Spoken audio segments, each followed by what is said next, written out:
Hello दोस्तों, अगर आप भी यूपी बोर्ड एग्ज़ाम देने वाले हैं, कक्षा 10वीं के छात्र हैं, तो आपका एग्ज़ाम 22 फरवरी को है। जी हाँ दोस्तों, तो आज मैं आपको महत्वपूर्ण मॉडल पेपर लेके आया हूँ, जो आपको 70 नंबर पक्का करा देगा एग्ज़ाम में। जी हाँ दोस्तों, इससे पहले मैंने ऑलरेडी मॉडल पेपर अपलोड किए हैं, आपको डिस्क्रिप्शन में लिंक मिल। तो आपका महत्वपूर्ण जो है मॉडल पेपर है कक्षा 10 का, देख सकते हैं आप, सत्र 2023-24 दिया है। जी हाँ दोस्तों, आपका विषय हिंदी खंड अ है।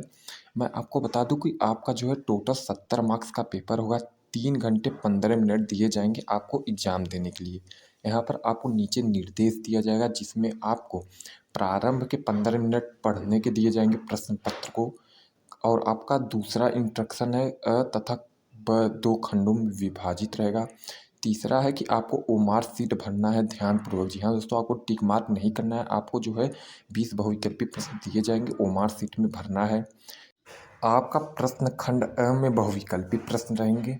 पूरा 20 मार्क्स का ये जो है क्वेश्चन रहेंगे, टोटल 20 क्वेश्चन आपको दिए जाएंगे। जी हाँ दोस्तों, मैं जिस भी क्वेश्चन का उत्तर आएगा उसको आपको बताऊंगा, और जिसका नहीं आएगा आप उसको कर लीजिएगा, क्योंकि ये मोस्ट इम्पॉर्टेंट है। तो पहला प्रश्न है जो है, बाबू गुलाब राय किस युग के लेखक हैं। जी हाँ दोस्तों, बाबू गुलाब राय किस युग के लेखक हैं, आप जो है इसको ध्यानपूर्वक पढ़ के इसका आंसर दीजिएगा, क्योंकि आपको 70 में से 60 प्लस दिलाने का गारंटी मेरी है। तो पहला प्रश्न है, बाबू गुलाब राय किस युग के लेखक हैं। भारतेंदु युग, त्रिवेदी युग, शुक्ल युग या शुक्लांतर युग। तो इसका जो भी आंसर रहेगा लिख लीजिएगा। चिंतामणि किस विधा की रचना है। निबंध, कविता, नाटक, कहानी। तो ये सभी लोग जानते हैं चिंतामणि एक नाटक है। गबन किसकी रचना है। तो गबन निराला जी की रचना है। शुक्ल युग की समय विधि क्या है। तो शुक्ल युग की समय विधि है 1900 से लेकर 1918 तक। नीड़ का निर्माण फिर किस विधि की रचना है। तो ये आत्मकथा है। प्रिप्रवास किस युग की रचना है। तो प्रिप्रवास जो है छायावादी युग की रचना है। मधुशाला किसकी रचना है। तो सभी लोग जानते हैं मधुशाला को हरिवंश राय बच्चन जी ने लिखा है। जी हाँ दोस्तों, ना इन्हें रामधारी सिंह दिनकर ने लिखा है, ना हरिऔध ने। तो इसका आंसर है हरिवंश राय बच्चन मधुशाला के लेखक हैं। भारत भारती किसकी रचना है। भारत भारती जयशंकर प्रसाद जी की रचना है। आधुनिक काल कब से कब तक थी। तो आधुनिक काल जो भी उत्तर होगा उसको आप लिख लीजिएगा, क्योंकि ये भी मोस्ट इम्पॉर्टेंट क्वेश्चन है, क्योंकि आधुनिक काल कब से कब तक है, इस प्रश्न जो है कई बार एग्जाम में पूछे जा चुके हैं। आपका 10वां मोस्ट इम्पॉर्टेंट क्वेश्चन है कि मतीराम किस युग के कवि हैं। जी हाँ दोस्तों, तो मतीराम जो है शायद भक्ति काल के कवि हैं। आप इसको देख लीजिएगा, इसका आंसर क्लियर नहीं है, क्योंकि जो है ये मोस्ट इम्पॉर्टेंट क्वेश्चंस हैं। आपका 11वां प्रश्न है, हास्य रस का स्थायी भाव क्या है। तो इसका जो भी स्थायी भाव है लिख लीजिएगा। 12वां प्रश्न है, सोहत ओढ़े पीतपट श्याम सुलनिगात मनो नीलमणिशैल पर आतप पर्यो प्रकाश। उपरोक्त पंक्ति में से कौन सा अलंकार है। तो ये इसका भी जो अलंकार है सही, आप उसको लिख लीजिएगा। रोला छंद में कुल कितने चरण होते हैं। तो रोला छंद में शायद 5 चरण होते हैं, आप इसको देख लीजिएगा। आकर्षण शब्द में किस उपसर्ग का प्रयोग किया गया है। आपका 14वां क्वेश्चन है। जी हाँ दोस्तों, आपका जो है आकर्षण शब्द में किस उपसर्ग का प्रयोग किया गया है। ये जो है पिछले साल भी क्वेश्चन पूछे गए थे, तो मोस्ट इम्पॉर्टेंट आप इसको जरूर कर लीजिएगा। आपका 15वां प्रश्न है, रचना के आधार पर वाक्य के में कितने भेद होते हैं। तो 5 भेद होते हैं। पीताम्बर में कौन सा समास है स। तो इसका तत्पुरुष होगा। आंसू का तत्सम रूप है। तो आंसू का तत्सम रूप होता है अश्रु या रोना। तो आपका आंसर हो जाएगा रोना। कर्तृवाच्य में किसका प्रधानता होती है। तात्पर्य शब्द में वचन विभक्ति क्या है निम्नलिखित में आपके 20 बहुविकल्पी प्रश्न के बाद आता है खंड ब, जिसमें वर्णनात्मक प्रश्न रहते हैं। जी हाँ दोस्तों, ये 50 मार्क्स का रहता है, मोस्ट इंपॉर्टेंट टॉपिक्स रहते हैं। आपको निम्नलिखित गद्यांशों पर आधारित 3 प्रश्नों के उत्तर दीजिए। जी हाँ दोस्तों, आपका 3 जो है मार्क्स के 2 प्रश्न रहेंगे, टोटल 6 नंबर मिलेंगे आपको। यहाँ पर एक जो है पैराग्राफ दिया जाएगा हिंदी का, आपका गद्यांश रहेगा, नीचे 3 क्वेश्चन दिए जाएंगे, आपको इनका आंसर इसी पैराग्राफ में से ढूंढ कर लिखना रहेगा, 6 मार्क्स मिल जाएगा। इसमें आपको अथवा कर भी एक और पैराग्राफ दिया है, इन दोनों में से किसी एक का जो है करेंगे, जिसमें आपको 6 मार्क्स मिलेंगे। फिर आपको नीचे जो है दिए गए पद्यांश यहाँ पर दिए गए हैं। जी हाँ दोस्तों, आपको फिर से एक पद्यांश दिया जाएगा पैराग्राफ, इसके भी आपको 6 मार्क्स मिलेंगे।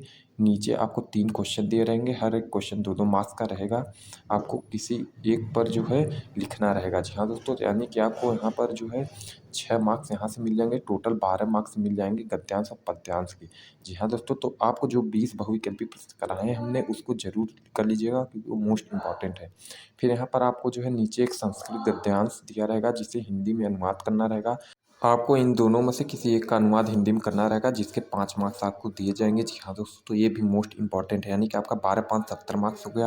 आपका क्वेश्चन नंबर 5 रहता है कि अपने पठित खंडकाव्य के आधार पर निम्नलिखित प्रश्नों में से किसी एक का उत्तर लिखें। जी हाँ दोस्तों, 3 मार्क्स का ये जो है आपका क्वेश्चन रहेगा। आपको 6-7 क्वेश्चन दिए जाएँगे, किसी एक पर आंसर लिखना रहेगा, आपको 3 मार्क्स मिल जाएँगे। तो ये भी मोस्ट इम्पोर्टेंट है। जी हाँ दोस्तों, इस तरीके से आपका क्वेश्चन नंबर 5 होता है। क्वेश्चन नंबर 6 में आपको किसी 3 लेखक का नाम दिया रहेगा जिन पे जीवन परिचय लिखना रहेगा, आपको 5 मार्क्स मिलेंगे। तो आपको इन तीनों में से किसी एक पे लिखना रहेगा। फिर आपको क्वेश्चन 6 में 3 कवियों के नाम दिए जाएँगे, आपको इन तीनों कवियों में से किसी एक पर लिखना रहेगा। यहाँ से भी आपको 5 मार्क्स मिल जाएँगे। जैसे गोस्वामी तुलसीदास, सुमित्रानंद पंत, महाकवि सूरदास, यहाँ से भी आपको 5 मार्क्स मिल जाएँगे, यानी कि आपको 2 जीवन परिचय लिखने रहेंगे, 10 मार्क्स आपको मिलेंगे। आपका जो है क्वेश्चन नंबर 7वां भी जो है मोस्ट इम्पोर्टेंट है। फिर आपका आता है मोस्ट इम्पॉर्टेंट क्वेश्चन नंबर 8। जी हाँ दोस्तों, जिसमें आपको जो है किन्हीं 2 प्रश्नों के उत्तर संस्कृत में देने होंगे। आपको जो है यहाँ पर 4 क्वेश्चन दिए गए हैं। जी हाँ दोस्तों, जिसका उत्तर संस्कृत में देना रहेगा, आपको यहाँ से 2 मार्क्स मिल जाएँगे। तो आपका क्वेश्चन नंबर 7 और 8 भी मोस्ट इम्पॉर्टेंट है। आपका क्वेश्चन नंबर 9 आएगा निबंध, जिसका वेट जो है सभी छात्र करते हैं। जी हाँ दोस्तों, इसमें आपको जो है एक निबंध लिखना रहेगा, आपको इसके 7 मार्क्स मिलेंगे। आपको किसी 4 निबंध में से किसी एक पे लिखना रहेगा, 7 मार्क्स समझ लीजिए आपको मिल जाएँगे। आपको 2 से 3 पेज का लिखना रहेगा निबंध।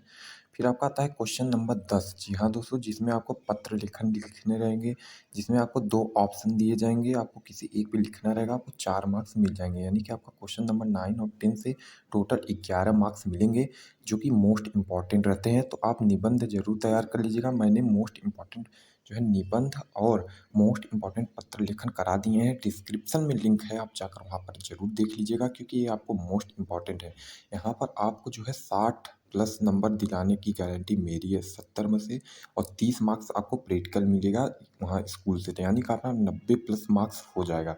तो आप अच्छे से तैयारी कीजिए, और आपको डिस्क्रिप्शन में इम्पॉर्टेंट मॉडल पेपर, इम्पॉर्टेंट निबंध, इम्पॉर्टेंट पत्र लेखन, पर्यायवाची विलोम शब्द, सबका लिंक डिस्क्रिप्शन में है, प्लेलिस्ट में है। आप जाकर ज़रूर पढ़ लीजिएगा क्योंकि यही लास्ट टाइम जो पढ़ेंगे वही याद रहता है।